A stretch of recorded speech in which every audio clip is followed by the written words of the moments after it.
사람들은 무엇인가를 볼 때, 그리고 그것을 판단할 때 우리는 특별히 세 가지로 이렇게 판단할 때가 많습니다. 첫 번째는 눈에 보이는 대로 판단하는 겁니다. 아, 크구나. 아, 작구나. 예쁘구나. 예쁘지 않구나. 많구나. 적구나. 눈에 보이는 대로 내 눈에 지금 어떻게 보이느냐, 그게 제일 중요합니다. 그것을 가지고 우리는 모든 것들을 판단하여 나아갑니다. 쉽게 생각하면 도마입니다. 도마는 예수님께서 부활하셨지만 그는 믿지 않습니다. 왜냐하면 자기의 눈으로 보지 못했기 때문이었던 거예요. 그래서 말을 합니다. 내가 내 눈으로 주를 보고 내 손으로 주님이 십자가에 못 박혔던 그 손에, 내가 그 허리에 손을 넣어보고 만져보지 아니하면 나는 믿지 않겠습니다. 눈에 보이는 대로 믿는 겁니다. 두 번째, 우리가 또 어떤 것을 판단하고 믿을 때 어떻게 하느냐, 머리로 믿고 판단하는 겁니다. 내 이성으로 합리적이어야 됩니다. 과학적이어야 됩니다. 모든 것이 해석이 돼야 되는 거예요. 대표적인 게 누구냐? 바로 니고데모입니다. 예수님께서 니고데모에게 오셔서 말씀하시면서 사람이 거듭나야 된다라고 말씀해 주십니다. 그때 니고데모는 이해가 안 되는 거예요. 사람이 어떻게 거듭날 수가 있습니까? 뱃속에 들어갔다 나와야 되는 겁니까? 이해가 되지 않는 거예요. 더 나아가면 예수님께서 부활하셨을 때 수많은 사람들이 예수님의 부활을 믿지를 못합니다. 제자들과 유대인들 거의 대부분이 믿지 않았어요. 왜냐? 부활이 있을 수 없다라고 생각했기 때문입니다. 머리로 이해가 되지 않습니다. 아니, 어떻게 죽은 사람이 다시 살아날 수가 있겠습니까? 그랬기에 아덴, 지금의 그리스 아테네에서 사도 바울이 예수 그리스도를 증거하자 사람들이 비웃습니다. 아니, 어떻게 죽은 사람이 부활할 수가 있냐고 비웃고 믿지를 않습니다. 유대의 총독이었던 베스도는 사도 바울이 예수님의 부활에 대해서 증거하자 그는 말합니다. 사도 바울아, 내가 미쳤구나. 내가 미쳤구나. 내 많은 지식이 너로 하여금 미치게 하였도다.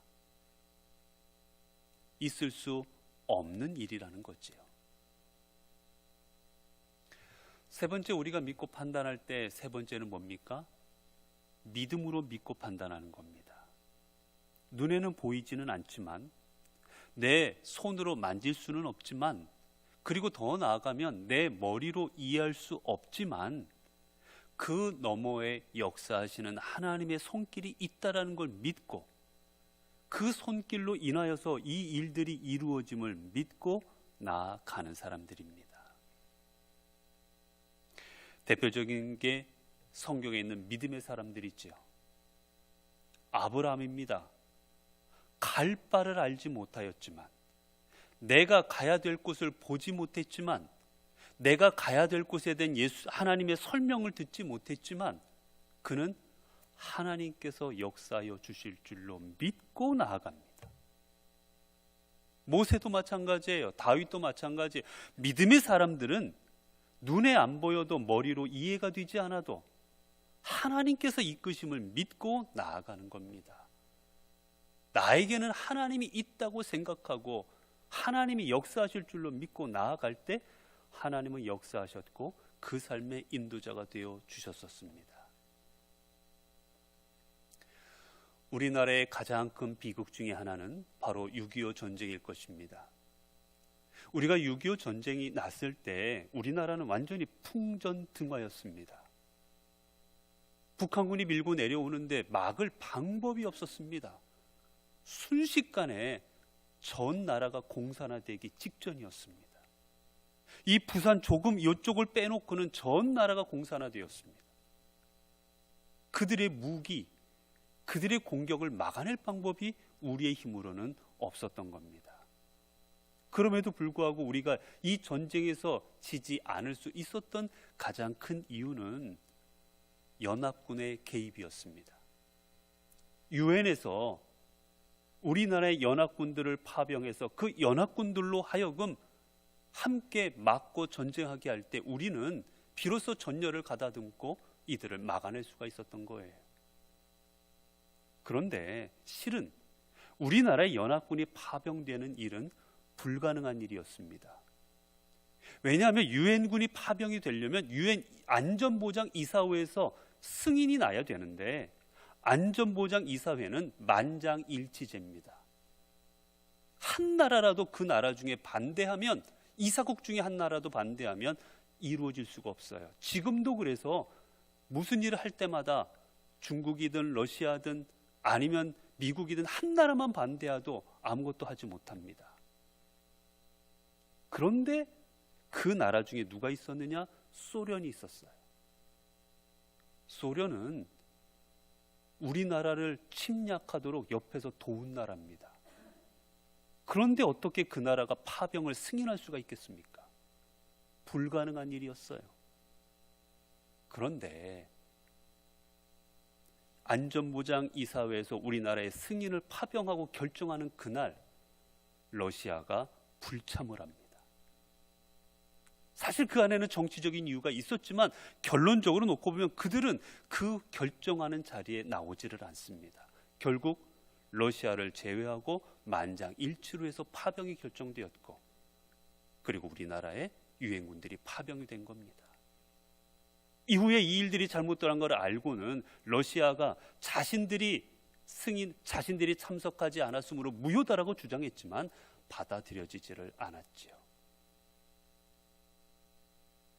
불가능할 것 같았던 일들이 이루어지는 그 너머에는 우리가 알지 못하고 우리가 깨닫지 못하는 하나님의 섭리와 하나님의 역사하심이 있는 겁니다.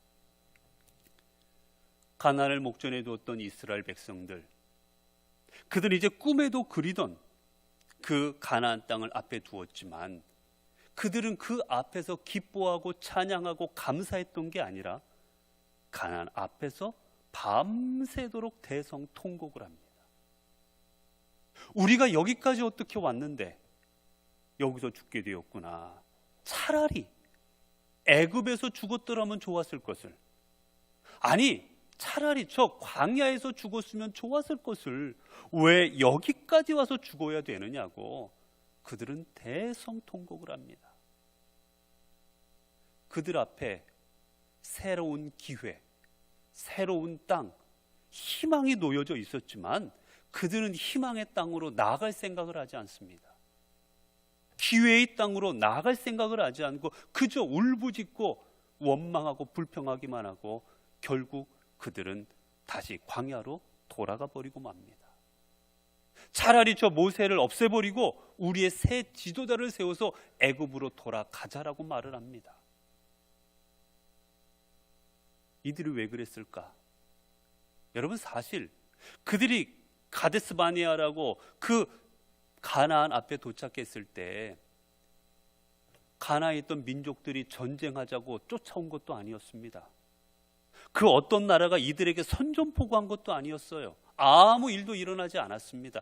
그저 그들의 눈에 보니, 자신들이 가서 보니 거기에는 거대한 아낙 자손이 있었고, 거기에 보니 견고한 성읍들이 있었고, 거기에 보니 그들이 가지고 있는 무기는 우리들이 갖고 있는, 이스라엘 백성들이 갖고 있는 무기보다 좋았던 겁니다. 눈에 보이는 대로 판단합니다. 그리고 머리로 생각합니다. 그들이 가진 것, 우리가 가진 것, 자, 군사력을 비교해보자. 어떻게 될까? 해보니 안 되는 거예요. 눈으로 보아도 안 되고 머리로 해석해도 안 됩니다. 그러니 돌아가자라고 결정을 내려버린 겁니다.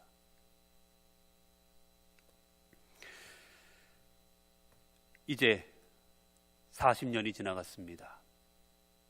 애굽에서 출발했던 성인들은 다 죽었고, 그때 어린 아이였던, 아니면 중간에 태어났던 그들이 이제 성인이 되어서 다시 그들의 조상들이 떠나갔던 그 땅에 모였습니다. 모세는 말합니다. 내가 40년 전에도 너희 조상들에게 이렇게 말하여 주었다. 지금 이 순간도 내가 너희에게 다시 한번 말한다. 너희는 두려워하지 말라. 무서워하지 말라. 말을 합니다. 그 이유는 첫 번째는 너희 하나님 여호와께서 너희보다 먼저 가셨느니라. 너희가 지금 맨 앞에 나아가면서 어떤 일이 있을까 두려워하는데 아니다. 너희가 가기 전에 이미 하나님께서 너희의 길을 먼저 걸어가셨다. 그리고 너희가 필요한 것, 너희에게 있어야 될 것, 너희가 쉬어야 될 것, 너희가 먹어야 될 것, 그 모든 것들을 미리 가서서 면밀히 조사하시고 그리고 준비하고 계신다. 그리고 그 길을 너희에게 보여주실 것이다. 그러니 두려워하지 말고 가라 말합니다. 오늘 본문은 그 두 번째 이유입니다. 이들이 두려워하지 않고 저 가나안 땅으로 가야 되는 이유, 두 번째 이유를 모세는 이들에게 설명하고 있습니다. 뭐라고 이야기합니까? 30절입니다. 너희보다 먼저 가시는 너희 하나님 여호와께서 애굽에서 너희를 위하여 너희 목전에서 모든 일을 행하신 것 같이 이제도 너희를 위하여 싸우실 것이며, 먼저 가시는 하나님께서는 먼저 가시사 너희를 위하여 준비하실 뿐만이 아니라 너희를 위하여 싸우실 것이기 때문이다. 싸우단 얘기는 전쟁하단 얘기입니다. 그리고 진멸하다라는 뜻이에요. 하나님께서 너희의 적군과 너희를 대적하는 사람들과 먼저 가셔서 그들과 싸우시고 너희와 함께 하셔서 그들을 진멸하게 하실 것이다. 그럴 때 너희는 기억해라. 지금까지 하나님께서 이렇게 하셨느니라. 애굽에서 너희에게 행하신 것 같이. 여러분, 이들이 애굽에서 어떻게 나왔습니까? 여러분, 이들을 쫓아오는 애굽의 그 군대를 어떻게 물리쳤습니까? 애굽이 그들을 쫓아올 때 그들의 군대는 왕이 거느리는 최정예 군대였습니다. 애굽의 군대 중에서도 가장 군사력이 막강한 군대였어요. 무려 그들이 가지고 있던 그들의 마차는 600승이었습니다. 전차가 600개였어요. 지금으로 말하면 탱크가 600대인 겁니다. 이스라엘 민족은 하나도 없습니다. 어떻게 이 전쟁에서 이깁니까? 여러분, 이들은 철저하게 훈련받은 군사들이에요. 거기에 비해 이스라엘 민족은 훈련이라는 걸 제대로 받아본 적이 없습니다. 평생을 벽돌 굽는 일만 했습니다. 무기를 손에 잡아본 적도 없어요.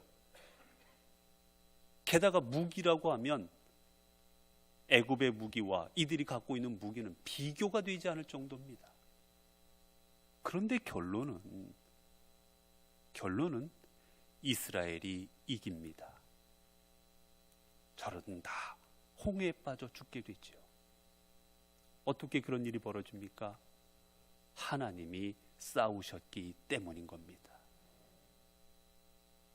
이들이 싸운 게 아니었어요. 하나님이 싸우신 것이었습니다. 여러분, 그렇기에 모세가 이들에게 어떻게 말을 했습니까?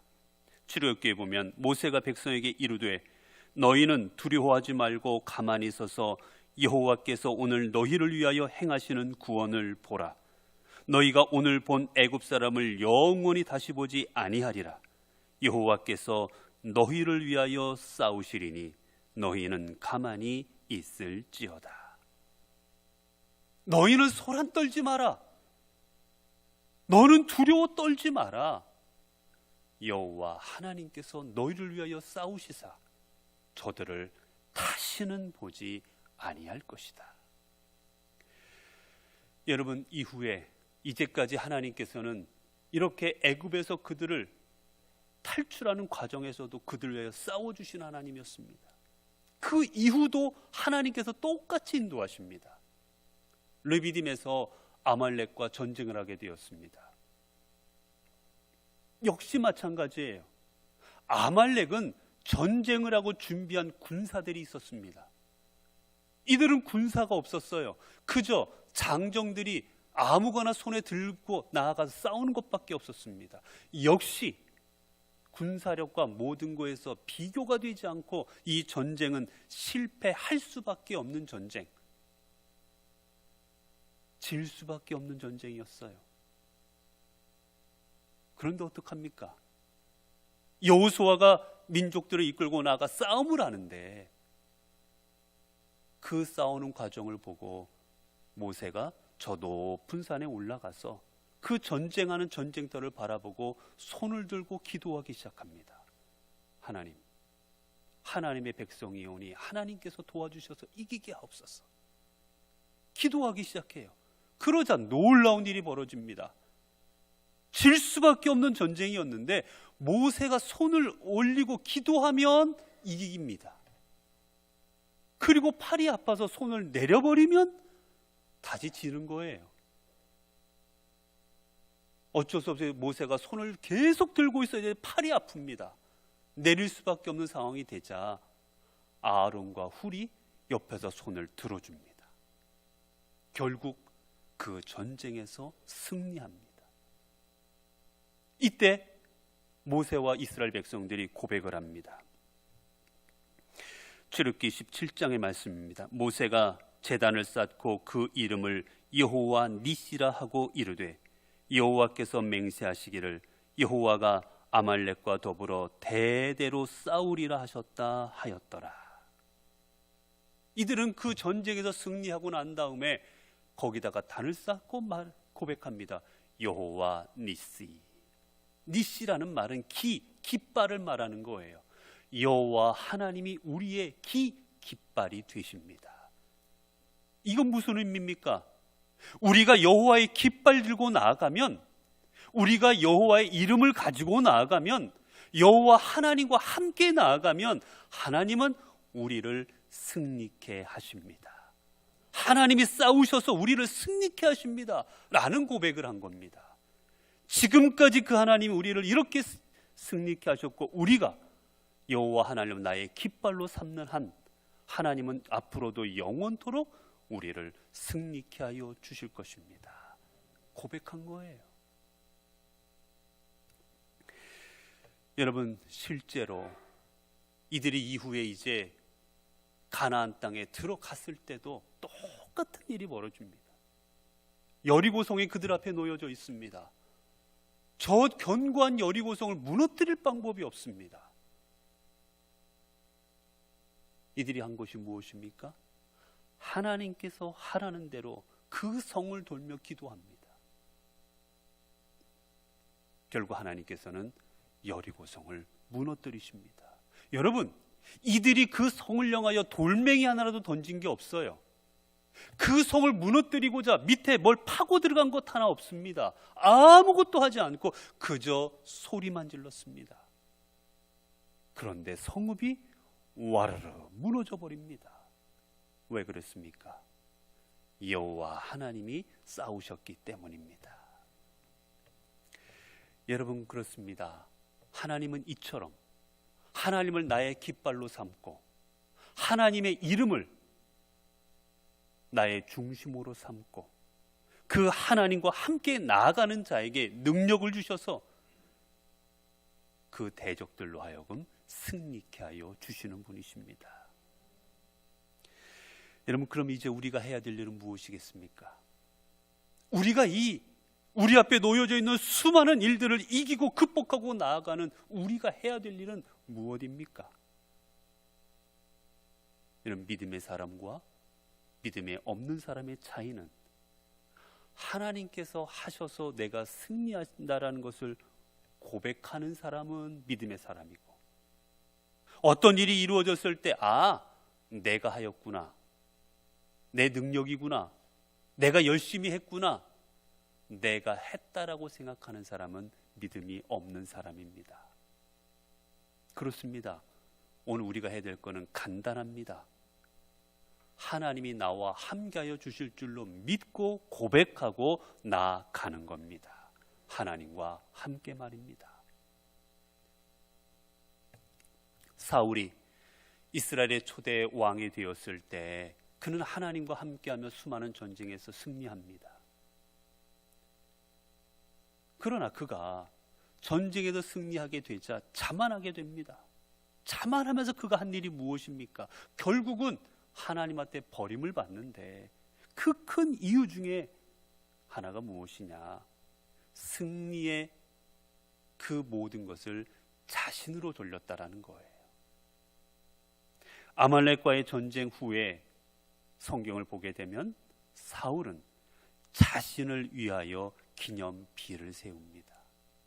내가 했다, 내가 승리했다라고 고백한 거예요. 반면 사무엘은 전쟁에서 승리한 후에 여호와를 위하여 단을 쌓습니다. 사울의 뒤를 이은 왕이 다윗입니다. 왜 하나님은 다윗을 왕으로 삼으셨을까? 다윗의 믿음 때문이었어요. 사울에게는 없는 다윗의 믿음이 있었습니다. 무엇이냐? 다윗이 골리앗과의 싸움을 하게 될 때 아무도 골리앗에게 대항하지를 않을 때 그때 다윗이 담대하게 골리앗에게 나아가지요. 그때 다윗이 뭐라고 고백합니까? 사무엘상 17장 40절 보면 또 여호와의 구원하심이 칼과 창에 있지 아니함을 이 무리에게 알게 하리라. 전쟁은 여호와께 속한 것인즉 그가 너희를 우리 손에 넘기시리라. 다윗은 고백합니다. 전쟁은 내가 하는 게 아니라 하나님이 하십니다. 하나님께서 저 할례받지 않은 저 이방인 여호와를 모욕하고 있는 저 이방인 골리앗을 물리치실 것입니다 라고 나아가는 거예요. 유대 여호사밧 왕 때 모압과 암몬이 합심하여 연합군을 만들어서 유대를 쳐들어오게 되었습니다. 여호사밧이 아무리 모아도 이들을 이겨낼 방법이 쉽지 않습니다. 방법이 없어요. 나라가 유린당하게 생겼습니다. 그러자 그들은 기도합니다. 하나님, 어떡합니까? 하나님. 그렇게 기도할 때 하나님께서 하나님의 영이 야하시엘이라는 사람을 통하여 사람에게 임하여 그에게 예언하게 하십니다. 이렇게 말씀하시죠. 야하시엘이 이르되 온 유다와 예루살렘 주민과 여호사밧 왕이여 들을지어다. 여호와께서 이같이 너희에게 말씀하시기를 너희는 이 큰 무리로 말미암아 두려워하거나 놀라지 말라. 이 전쟁은 너희에게 속한 것이 아니요 하나님께 속한 것이니라. 그리고 17절입니다. 이 전쟁에는 너희가 싸울 것이 없나니 대열을 이루고 서서 너희와 함께한 여호와가 구원하는 것을 보라. 유다와 예루살렘아 너희는 두려워하지 말며 놀라지 말고 내일 그들을 맞서 나서라. 여호와가 너희와 함께하리라 하셨느니라. 너희는 두려워하지 말아라. 이 전쟁은 하나님께 속했고 하나님께서 너희와 함께하여 주실 것이니라. 여러분, 우리가 할 일은 다른 것 없습니다. 하나님이 함께하심을 신뢰하는 겁니다. 믿는 겁니다. 그래서 여호사밧은 20절 이렇게 말하지요. 너희는 너희 하나님 여호와를 신뢰하라. 그리하면 견고히 서리라. 그의 선지자들을 신뢰하라. 그리하면 형통하리라. 하나님을 신뢰해라. 너희를 위하여 싸워주실 그 하나님을 신뢰하면 하나님께서 너희를 형통케 하시고 세워주시리라. 결국 어떻게 되었습니까? 29절을 보면 이방 모든 나라가 여호와께서 이스라엘의 적국을 치셨다 함을 듣고 하나님을 두려워함으로 여호와의 나라가 태평하였으니 이는 그의 하나님이 사방에서 그들에게 평강을 주셨음이더라. 하나님께서 그들과 함께 하심을 보자 이제 그들이 두려워하는 게 아니고 적들이 두려워합니다. 하나님이 이스라엘과 함께 하시는구나. 사랑 성도 여러분, 내가 싸운다 생각하면 방법이 없습니다. 내 힘도 약하고 내가 가진 것도 없고 내 능력도 없고 감당할 방법이 없는 것입니다.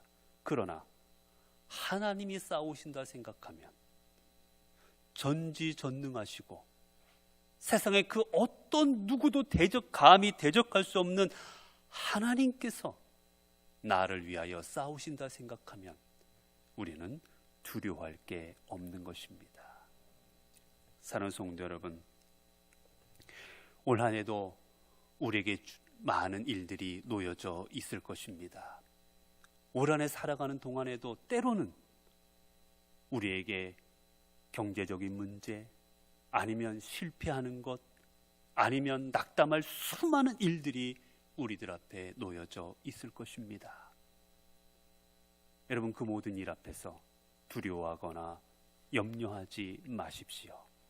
하나님께서 먼저 가시사 여러분의 길을 예비하시고 또한 여러분을 대적하는 자들을 향하여 함께 먼저 싸워 주실 것입니다. 그래서 여러분으로 하여금 여러분의 그 가는 길 걸음을 통하여 하나님의 은혜를 체험하고 하나님의 역사하심을 체험하고 하나님의 도우심을 체험하는 삶으로 이끌어 주실 것입니다. 기도하겠습니다. 은혜로우신 아버지 하나님, 하나님께서는 지금까지 우리가 가야 할 길을 먼저 가시면서 우리의 길을 예비하여 주시고 면밀히 검토하여 주시고 우리의 갈 길을 보여주신 것 감사합니다. 또한 우리보다 먼저 가시며 우리의 대적들을 향하여 우리와 함께 싸워주심에 감사를 드립니다. 우리의 힘으로는 감당할 수 없었고 결코 이길 수 없었지만 하나님이 함께 싸워주심으로 우리는 지금까지 이길 수 있었고 극복할 수 있었습니다. 이제 하나님을 나의 깃발로 삼고 하나님의 이름으로 나아가 담대히 승리하는 삶에 저희들 동참하게 하옵소서. 그저 우리들이 해야 될 일은 하나님을 신뢰하고 하나님의 승리에 동참하면 되는 것인데 그것을 하지 못해 패배의 자리로 나아가는 어리석은 존재가 되지 않게 하옵소서. 그래 2022년 한 해도 그 어떤 어려움과 고난이 닥쳐와도 하나님의 깃발을 들고 담대히 나아가 우리가 나아가는 그 모든 자리들이 하나님 안에서 믿음으로 승리하는 자리가 되게 하옵소서. 우리 주 예수 그리스도의 이름으로 기도드리옵나이다. 아멘.